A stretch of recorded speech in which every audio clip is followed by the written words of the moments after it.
Hello and welcome to this week's episode of the How to Film Weddings podcast. My name is John Bunn, and back in the saddle, been a couple weeks. My best good buddy is with me. Mr. Nick Miller is here. The crowds have bombarded me with DMs. Where's Nick? Bring back Nick. It's been 2 weeks since we've seen the beard. So he's back. I mean, I know you're trying to make me feel good about myself, but I don't know if that's true. Yeah, nobody sent me a message at all. Yeah, I didn't think so. But anyway, it's a new week. How to Film Weddings podcast is here. We are in your ear holes. And, it's the summertime. It's June. It's the middle of June. It's been unseasonably comfortable in Tulsa. I'm happy about that. Same thing for you, I think, in the Wichita. Yes, it has been. I want to make note, Nick, that I shot a wedding 2 weekends ago, and I don't have a wedding until the fall. I know. It's crazy. It's like, what are you going to do through? So I shot one a couple weekends ago. I have one at the end of this month, one at the end of July, September, November, and December. I think I'm at 6 total this year for me. So that's great. My lightest load ever since I've started doing weddings. Same. I have 3. And it's because of How to Film Weddings. I know. It's crazy. I mean, it's kind of this thing, where we balance between we could do How to Film Weddings education all the time, but we want to shoot weddings. We need weddings to be able to teach on weddings. I know. And so we've found this balance where I feel like somewhere in that range of 5 weddings or so a year is our happy place. And then you and I are shooting a wedding together in the fall. That'll be fun. We are. You went to Mexico with me earlier, a couple weeks ago, a month ago almost now. Life is good.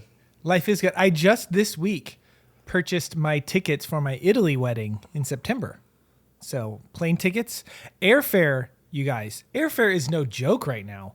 When I quoted them 6 months ago for this, tickets have gone up by a good 50%, if not more, since that quote went out to them. So that was fun on me.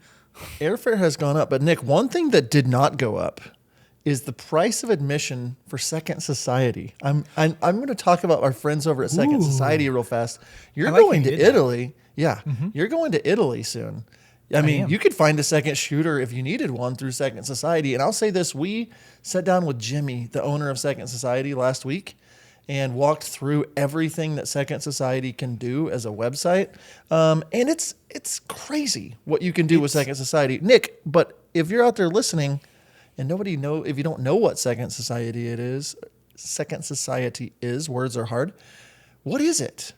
Yeah. So Second Society, if I can say it correctly, Second Society is a second shooter database, and they are worldwide. So all you need to do is just go over to howtofilmweddings.com/Second Society, check it out there, and create a profile. They have just uploaded with a brand new free option, so you can create a profile and you can search for jobs for yourself there. I think if you're looking for second shooters, you might be able to post there as well for free. And then there's the paid option that gives you lots more features and bonuses and other stuff that you can check out on their website there to see the differentiators between the two. But if you are someone that is constantly looking for second shooter jobs, or you are someone that needs second shooters, you really need to check out Second Society at howtofilmweddings.com/Second Society. John, what do you want to add about this amazing resource that is underutilized in my book? Yeah, it's crazy how much of an investment Jimmy and his wife Lex have put into Second Society already to make it seamless and easy. We got to see kind of the programming, the back end side of it, and it's ridiculous what it can do. And so if you're out there and one of the things that we talk about is that you should not just overload your schedule with weddings. You should not just bombard yourself with bookings because you need money. However, it could be a really good option for you if you're out there listening maybe, and you're like, well, I want to cap myself at 10 weddings or 20 weddings or whatever, but I could still use some extra money. You can hop on over to secondsociety.io or on our website and put yourself out there and say, hey, I'm a second shooter in this area. If you need a second shooter, I know you can hire lead shooters. So it's just a great way to get in touch with people. We love it. We love all the people over there. And Nick, it kind of transitions into what we really wanted to kind of touch base on today. And, I was saying that you don't want to bombard yourself and overwhelm yourself, because I think a lot of people, especially at this time of the year, we start to really feel it, especially stateside where the summer gets really busy with busy season and or wherever it is. But if you get overwhelmed, it's hard to perform at a high level. And we wanted to open up a discussion today around the idea of outsourcing, and not just outsourcing your films, but we're definitely going to talk about that. But one big thing that I wrote down is that you can't be everything in your business at a peak level. It's just impossible to be at a peak level with your taxes, with your editing, with your shooting, with your social media, with your home life, all these things. It's just impossible. We wear so many different hats. And so we're going to get into talking about outsourcing. Nick, I'm going to throw it over to you. Yeah. So you can't be at a peak level and do everything. Like there is so much to do. You cannot wear all of the hats. And I know whenever you're first getting started and you're doing that hustle of it, you kind of have to do all those things because you don't have the money to outsource. You don't have the money to do all of the stuff that needs to be done. And so, I was watching some Instagram reels the other day, and I saw this guy and he made a quote. He's like, whenever you're young and you're just getting started in a business, you are willing to trade your time for money. Meaning you are willing to spend hours and hours on an edit, hours and hours doing this so that it will save you money, or you can make money by you doing it all. But as you get more established and you're doing things more and more, you are willing to trade your money for time. That's good. I think that's definitely a place where John and I are in our businesses, where we would much rather take the money that we have earned and give us more freedom by freeing up more time for us. But you might not necessarily be in that position. But at some point, if you continue down this small business journey and you continue to film weddings and you continue to try and make a business out of this, you are going to get to a point where you're like, the time that I am putting into doing this is not worth the amount of money that I am making. And at some point, those two things are going to flip and shift. And so you need to make some decisions about what are some of the types of things that you want to be outsourcing. John, what was the very first thing that you started to outsource in your life, whether business or just as a personal thing that you're like, you know what, this is something that needs to be outsourced? Yeah. On a business level, the very first thing had to have been my taxes, my accounting, my, Yes.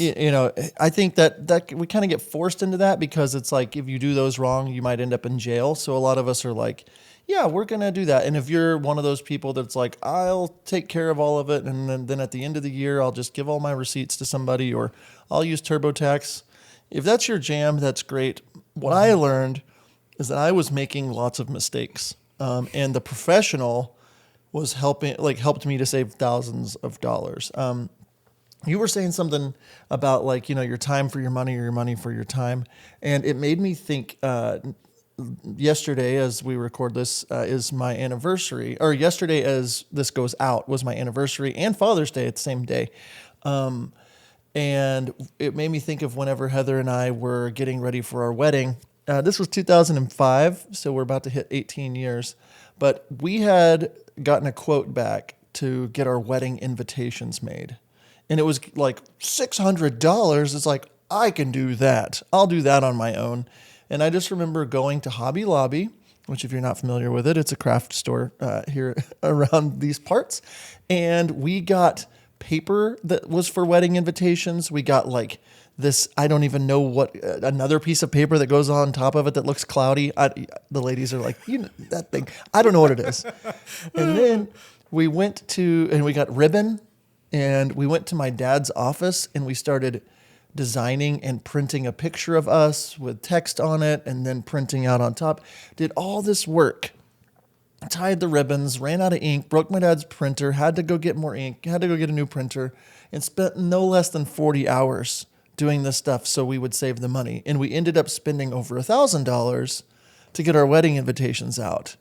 And It was stressful. I remember being like, are we sure we want to get married, babe? Because we are mad at each other right now getting these. And we would go and like print them out one at a time. And we'd be like, we can print 20 of them out tonight. And like we would drive to my dad's office. And if we would have just paid for somebody to outsource those, we would have not only saved money, but we would have saved time and stress. And so if you're thinking about your business, what is it that you just absolutely hate doing? What is it that every time you do it, you're like, I want to quit. I don't want to do this. Maybe that's the first thing that when you do have a little bit of margin that you say, I want to pay to have this outsourced. Nick, in your world, when you started earning a little bit more, when you started building Wild Oak Films with Jen, business or personal, what was one of the first things that you, outside of taxes, because we already covered that, what did you, like, what's something that you outsourced that let's just start with your first outsourcing. Yeah. So, well, taxes was a big one. I'm gonna go personal and just talk about this. And a couple of years ago, maybe 21, maybe it was in 2020, I started realizing how much time during the summer it was taking me to mow my lawn and get it to look how I want it to do. Mm-hmm. And so once a week, I was spending anywhere from an hour and a half to 2.5 hours, including the weed eating and the edging and the cleaning up and all of that stuff with mowing. And I thought, I could be doing, and this was at a time whenever we were pushing a lot of stuff for How to Film Weddings, Wild Oak Films. I was shooting, close to 20 weddings. And so there was just a lot of stuff that was going on. And I thought, you know what? I am going to hire someone to come take care of my lawn. And it was like $45-$50 per time. So I was spending, what is that? $200 a month or so on getting my lawn taken care of because they would come out once a week. And while some of you are like, man, $200, that might be a lot, but now I am able to get anywhere from 8 to 10 hours of my month back for me to do what I want to do. And I can make way more than $200 in that 10 hours of work than I did. Than me mowing the lawn. So that expense was worth it for my time to get my time back for that. Another thing that we did is we actually hired a house cleaner to come and clean our house twice a month. Jen found someone and they would send someone out on Mondays, every other Monday, I think the first and third Monday of the month, where they would come and they would clean our house. And that was just something that took a mental load off of my wife's plate, which took a mental load off of my plate. Not saying that I didn't do any housekeeping and that kind of thing, but she was the one that was in the house more because I'm down in my office working, and she saw it more and she was like, we need to do this. And it wasn't like the picking up stuff. It was, mopping and, scrubbing the kitchens and scrubbing the bathrooms and all that sort of stuff. So those were two big things that were very beneficial, like lifesavers and time that we got back. So now we don't have to spend time mowing or cleaning, like deep cleaning the house. Yeah. And if you're looking at your schedule and you're thinking like, wow, I spend this many hours a week doing this thing, whether it's like dry cleaning for all your clothes for your weddings instead of ironing them, or whether, you start thinking about where time is going, and you can get to a level with it where you're outsourcing so much that you're like, what do I do besides sit at my computer and sell or edit or whatever? Right.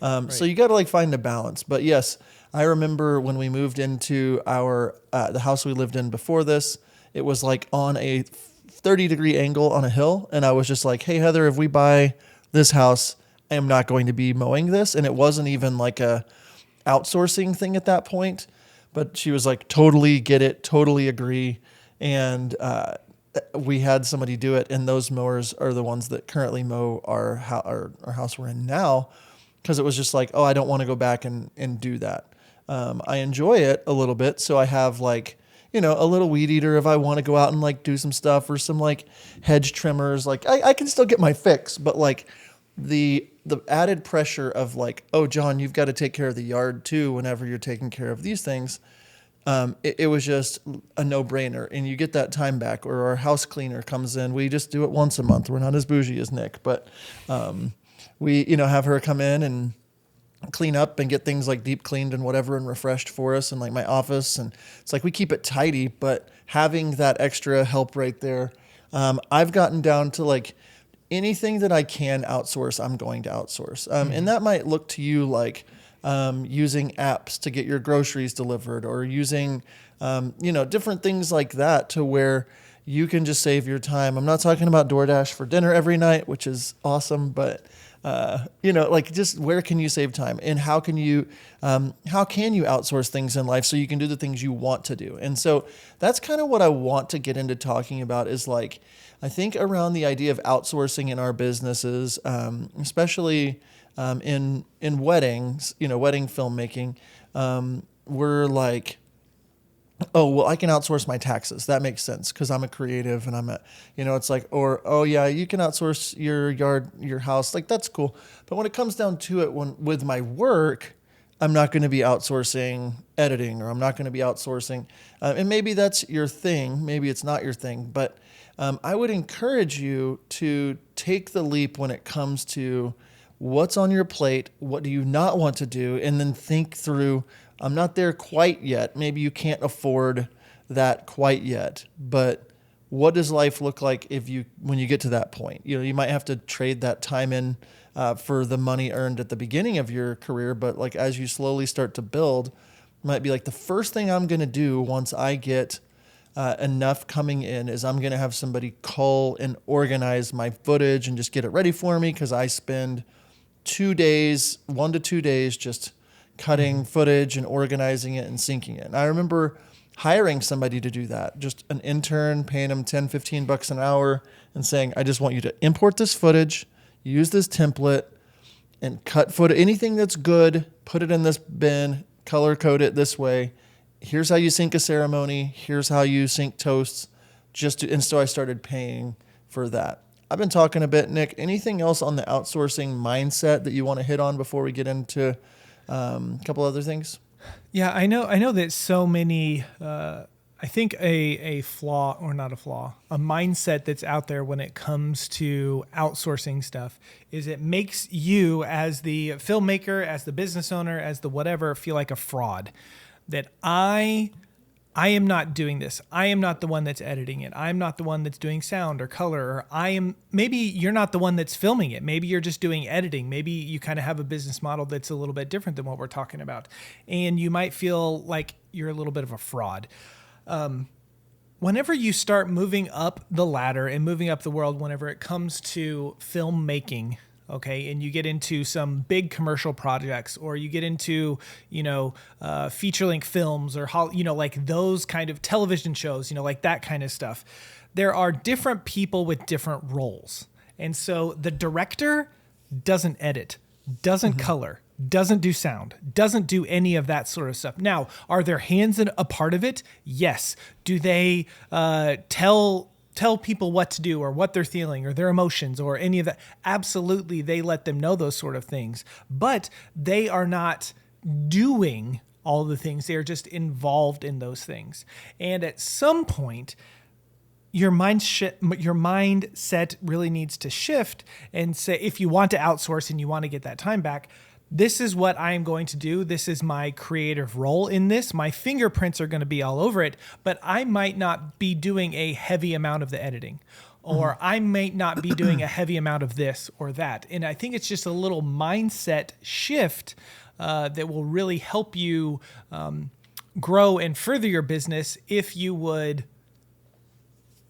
shift your mind, shift how you think a little bit about that. How many times can I say shift and say shift? I feel like you're gonna accidentally say a curse word, and we'll have to put a little E next to our super squeaky clean podcast here. Okay, I want to say this. Yes. Like what we said at the beginning is you can't be everything at a peak level in your business.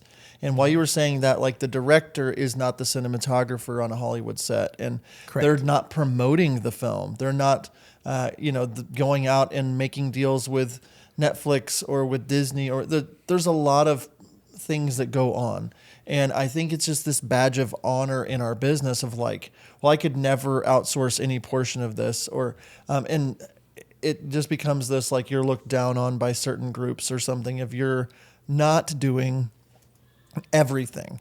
And I would encourage you to like really look and say, where are your strengths and what do you love to do? I love the business side. I love connecting with couples. I love social media strategy and blog strategy and my website. And I love shooting. But when it comes down to like culling footage and organizing it and editing it together, I mean, I've edited at this point over 400 weddings in my career. Mm-hmm. At a certain point, I was just like, I don't want to do this anymore. Some people I think about that it's like that is their whole brand. It's like that next level edit. Well, maybe that's something that's you. And you're like, well, the edit's not going to be something I outsource. That's fine. Maybe you should outsource your social media. Maybe you should outsource your social media ads or your blog writing or your copywriting or your web development, whatever that is. But you need to know that like if you want to be the best at what you're really called to be doing in your business, it's going to be impossible to do that if you're having to wear all those other hats. Absolutely. That's really good stuff there. So, John, we've been talking about outsourcing for a little bit, and we have a few other things that we would like to touch on, but I think that we should go on a quick little break. What about you? Let's do it. Yeah, let's do a break, and we'll come back right after these messages. We will.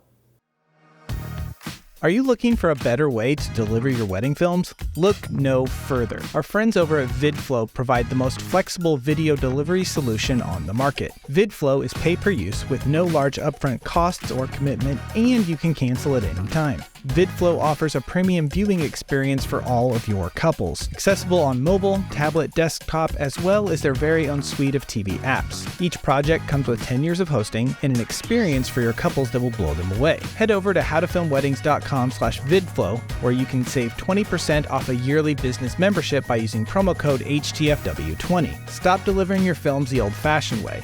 Give your couples something to rave about by using VidFlow.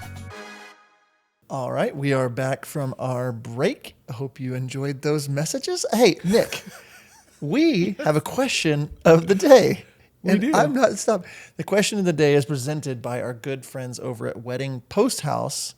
If you don't know who they are, we're going to talk about them in a second. But Nick, teeing this one up for you real easy like. We're talking about outsourcing. If you're wanting to outsource your editing, but you've never done this before, you're a little nervous creatively, what do you recommend? Outside of, just only promote. You answer the question, but also, you can. Yeah. Okay. This is a good question. I think a lot of people kind of hitting their head. They don't know what to do. If you really, and this would be my honest, true answer if we weren't like pushing Wedding Post House, which we are pushing Wedding Post House. But for real, I would say if you want to dive into outsourcing something, Wedding Post House is a great place to start, to get your feet into it, and you will still have full creative control of all of the editing. All they do is a culling service. So they go in, they sync all of your ceremony, your toasts, all of that sort of stuff that needs syncing, and then they go in and they just cull the footage and pick the good clips of all of your stuff. So they cut off the shaky stuff at the beginning, at the end, stuff that's out of focus. They get rid of that. And then they give you color-coded, usable footage. So you can literally sit down and start mapping your editing out there right at the beginning. So it's saving you, I know some people are faster than others, but it's going to save you anywhere from half a day to 2 days of work, kind of depending on how your workflows go and how much you like to sit down and do the culling. It takes me a long time because I just hate doing it. But that is a great place to start. And my honest answer, if I wanted to do something like that, that's where I would start. The other thing would be is I would say find someone that could take your footage and sync it all together and give you your doc edits, your ceremonies, toasts, maybe letter readings, like that kind of stuff that maybe you're giving to your couples. That would be also a good thing that you could outsource, the doc stuff that doesn't take much mental power. They just sync it up and put it out there and go. So those are my answers, my honest answers. Those are good answers. That's good that they're true and honest. That's why we're still doing this podcast after 5 years, is because I know we're not lying scumbags, or at least we try not to be. So yeah, like outsourcing, I wanted to talk about this because I wanted to kind of go through a little of our stories of like how we've used outsourcing, where we're both at right now with outsourcing, and how it's okay to kind of like, grow as an editor, take some time to use outsourcing, take some time to not use it, different things. For me, I had hired employees at a certain point, 2012, 13, 14, somewhere in there, and was paying somebody to literally sit in an office next to me that I had trained. I had to buy the computers. I had to buy the monitors. I had to pay extra and purchase sticks of RAM and insert them. It was a lot of work. And then I would train somebody, and the longest I ever had anybody stay with me was about 3 years. I thought they would just stay with me for life. I thought that was going to be great. And hey, I taught you how to do this editing thing. Lo and behold, they quit the job. They start their own wedding video business. No big deal. This happened to me several times. Not that everybody's going to do this to you, but I realized that like I'm going to continually have to be training people and then maybe expect 2 years out of them. And so I remember I found an editing company 2015, 2016, where I could start uploading footage to their company and they would send it back. The edits were fine. There were nothing crazy about them. So I just thought all editing outsourcing was just kind of like, you're going to get like medium quality work. Stumbled upon Weditor before 2018, somewhere in there, and have been working with them since 2019 exclusively for my company. They do everything for me outside of social media, little teasers. I edit all those. But my experience has been when they started with me, they started trying to emulate my style. It took a while. And I'd want to say, like, if you're on the fence about outsourcing, or if you're wanting to do it, don't do it when you're 20 edits behind. I mean, that's not a great time to try to, I mean, yeah, you can do it, but like I wanted them, Weditor, to learn me, learn my style, me learn their systems. And so I started uploading footage to them. The first few weddings, I had 100+ changes on each of the films. It's not just me handing over my edits and then they give me back something and I'm like, okay, that's it. It's still very involved, where they're sending me all the soundtracks, all the music, and saying which ones of these. Then they're sending me more, like just the skeleton edit, saying, do we like the vibe of this? They're sending me a version 1, and then they're sending me a color edit. Then they're sending me an audio.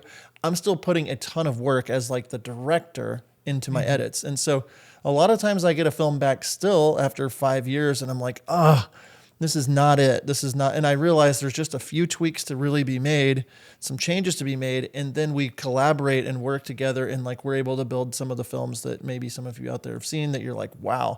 Like my Guatemala film, they sent me a version 1 and we got back on another call for another hour. And like walked through all the changes I wanted. What was version 3 was the final version, was completely different than version 1. And so I enjoy getting a film, like the bones of a film, back and saying, I like where we're heading here. Now let me be creative and say, I want to have you change this. I want more footage of this over here. I want more about this story. And so we're collabing with them. And it becomes like a really fun process. It made it to where I wanted to keep shooting weddings. And so my outsourcing experience, though, it's been ups and downs and ups and downs. Sometimes I'm like, what am I doing? I should just be doing these films. Like, this is nothing like what I would do. And then once we get through the end of every project, I'm always just like, okay, this is still really working really well for me. And I'm so thankful that it's given me so much of my time back. I'm still putting a ton of time, but it's allowed me to do what I really, really want to be doing right now, which is education and teaching people how to film weddings. And so outsourcing my films, like some people will look at me with a side eye because I haven't edited one of my films in so long. But to me, it's given me the freedom to do the things I love. Nick, that's a lot. I just talked for a long time. There's a lot of audio on my audition here on my computer. Sorry. Yeah. So I had this thought a while ago, and I thought I was going to turn it into a YouTube video, but I don't think it, like, as I've thought about it more, I don't think it's going to work. But I was kind of comparing, I really like Lego, guys. I like buying sets and building stuff together. And whenever you get a Lego set, there are instructions where it's like, these are the pieces and you put them here and you assemble them this way. And if you want to build this set, this is the way that you do it. There is only one way to do it to build this specific thing, right? Whenever it comes to a business, having a business, something like outsourcing, there isn't a Lego instruction manual for you to do it and do it exactly that way. What has worked for John hasn't worked exactly for me. What has worked for me hasn't exactly worked for John. And so I know some of you out there are like, well, this, Wedditor's been doing amazing stuff. And you just assume that it just happens because you hired Wedditor. John has spent hours and hours and hours on phones, in conversations, getting edits back that he absolutely was like, I don't care for this, do it over again, like that sort of conversation. And whenever it comes to an outsourcing thing, the biggest piece of advice that I can give you is to be brutally honest with your editor, okay? And don't tell someone, I don't like this. Tell them you don't like it and why you don't like that and what you would like to use instead. The problem is when you say, I don't like this shot, but you give no context. Why is it that you don't like that shot? Is it because it's shaky? Is it because something's in the background? Is it because it was too blown out? Like, you don't give context for it. So then your editor goes and they find another shot that's basically the exact same that you still don't like because there's the same problem. Be specific in that is one thing that you can do. Another thing that I have done with our edits is I still like to get in and dabble and mess with the edit just a little bit. And so I actually say, if this is like a good 85% of the way there, 90%, 95% of the way there, and Jen is doing all the coloring for our film still, so we're getting the edit back, I am going to go in and make a few changes that I think more embody what we are doing. And that's what I have found that has worked for me and for us. And I feel good about spending that, couple of hours, maybe sometimes a little bit more, just kind of messing with stuff, adding in more sound design, adding in more things that I like, and then letting Jen color it and master it. And then it's on its way. But as we're talking about building our Lego set of outsourcing, if I were to give those instructions to John, he would be like, nope, I have no interest in doing that. I don't want to open the project file. I don't want to do that thing. And so you need to find something that's going to work for you. Maybe the 80% of the way is good enough for you. Maybe you enjoy piecing the story together and you want to do the edit, but you hate color. You're not very good at it. Find someone that does color. Maybe, I know there isn't like a service out there right now that says, hey, all we do is color films. That's a brilliant idea. Kaylin Rome, are you listening to this? That's a brilliant idea, but hit up someone who you really like their color and contact them and say, what would it cost for me to hire you to outsource my coloring to you? Okay? Again, there is no straightforward instruction manual, but figure out what works for you and your business and build your outsourcing model with what works best for you. Okay, John, now it's your turn. Yeah, I love that. I think that, I think about some of our friends that are just like some of the best editors in the world, if not the best when it comes to wedding films or, like that sort of a thing.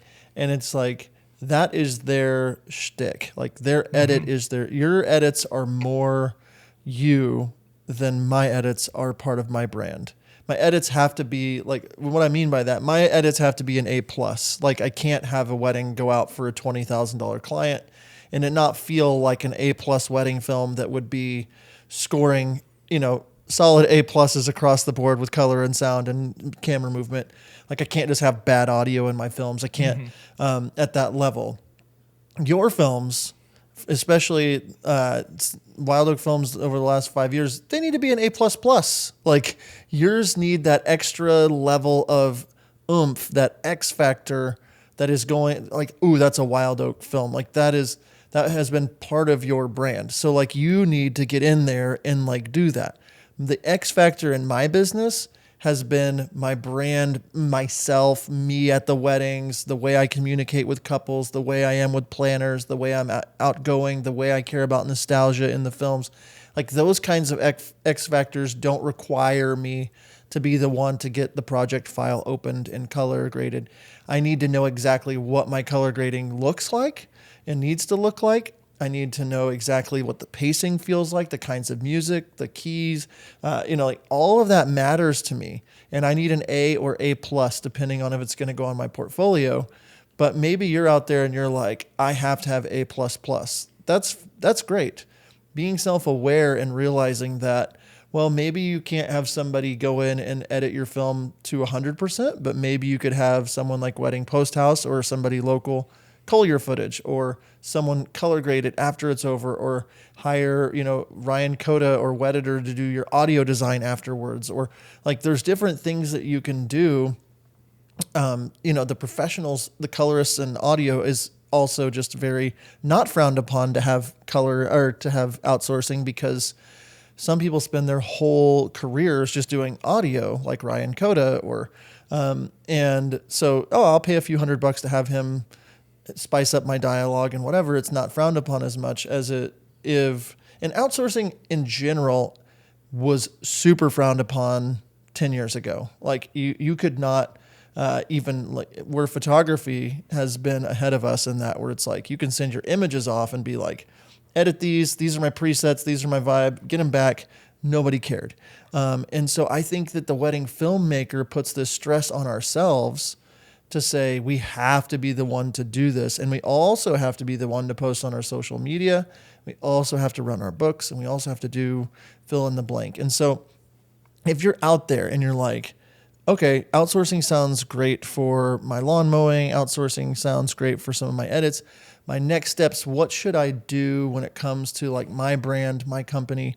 I would recommend heading to our new link on our website. And this isn't just like a promo for us, but howtofilmweddings.com/outsourcing is a new directory that we have on our website with a few editors at this point. We've got Wedditor on there and Wedding Post House and a couple of others that we have vetted and we have approved as editors. And what we're looking for on that list is the entire gamut of, like, if you're a beginner, we have an editing company that can, an affordable editing company that does a really solid job, all the way up into some mid-range products. We have a couple of editors that do mid-range up to high-end. And then you have people on there that do edits like for Nick and myself. And so maybe you're like, I do want to give this a shot. Go to that link, howtofilmweddings.com/outsourcing, and check it out, because I think that if you can get some of that time back, you can not only get your time back, but you can figure out ways to make more money in that time than it would have been during the editing process. Imagine what you could do with an extra 2 days a week of time. What networking could you do? What social media could you do? What could you learn how to color grade better? Could you learn audio better? There's a lot you could do within that time frame that might be well worth it. What if you sent an email to all your past clients saying, I have hard drives on sale with raw footage? I don't know, but like when you get that time back, it gives you the freedom to come up with great ideas for your business. So yeah, Nick, what do you have to add? Yeah, when it comes to outsourcing, you can do whatever you want to do. And another thing that I have heard with people that they have hired editors before, and then they're like, they did not a very good job, and I had to go in and I spent 8 hours trying to fix what they did. I'm like, okay, well, how long does it normally take you to edit a wedding film? 35 hours. Oh, so you just saved yourself 27 hours. By having someone else do it. Yes, you had to do 8 hours of work, and I'm sure that was annoying and all of that. But if you look at the positive side of things, if they get it somewhere that's really, really good, that is absolutely going to help you. Another thing I want to say about outsourcing is I have done this before in the past where I hired a company to do it. I told them what I wanted. I got something back, and it was terrible. So I just cut all communicate. I said, here's your money. Thank you, but no thanks. I cut stuff off with them, and then I just went and did it myself. How many of you at anything that you do in life nail it on the first try? Very, very, very, yeah, you're raising your hand, John. Very, very few of us in life absolutely nail it on the first try.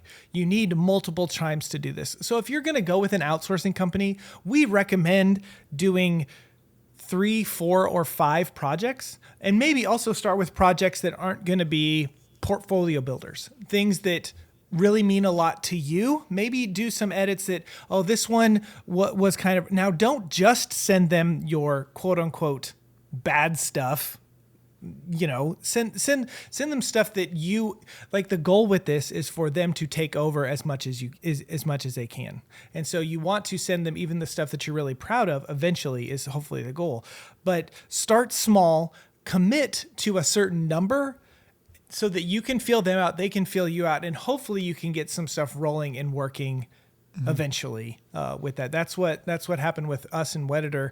Is it wasn't until like edit 4 or 5 that stuff really started to gel and really started to get better with us and them. So yeah, so definitely head over to howtofilmweddings.com/outsourcing to see the full list of our approved wedding editing companies, culling companies. We're adding more to that list. But we wanted to just say, as we're getting into June, as we're getting into this busy season, that if you're not preparing for this kind of thing, you're going to catch yourself always being in backlog to yourself with whatever it is. Maybe it's not editing at all. Maybe it's your blog writing. Maybe it's whatever it is. Be thinking about those things and get out in front of it. Don't wait until you feel like there's just a pile on your business and it's just overwhelming. Get out ahead of it. And so if you're on the fence about any of this, send us a DM on Instagram at How to Film Weddings. If you want to know our honest experience with editing, outsourcing, or any other outsourcing, we'd be happy to answer those questions for you. Nick, I'm going to throw it over to you. I don't have anything else to add for this week's episode except for the Royals suck. And They're terrible. The Rangers are pretty good. Yeah. Okay. You don't even like baseball. Shut your mouth. Rangers are my favorite team. Yeah, your favorite team, and you only say that because they are good. Like you don't care about baseball. I watched them play the Tampa Bay whatever's the other day. The Tampa Bay Rays. Yeah. No, they won. Yeah. The game I watched.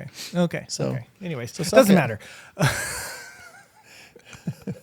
Oh my word. Oh, anyway, guys, thank you so much for tuning into this week's episode of the How to Film Weddings podcast. Again, we're going to push our outsourcing link. That is howtofilmweddings.com/outsourcing. If you are interested in getting someone else to edit for you, we highly recommend checking out that link, howtofilmweddings.com/outsourcing.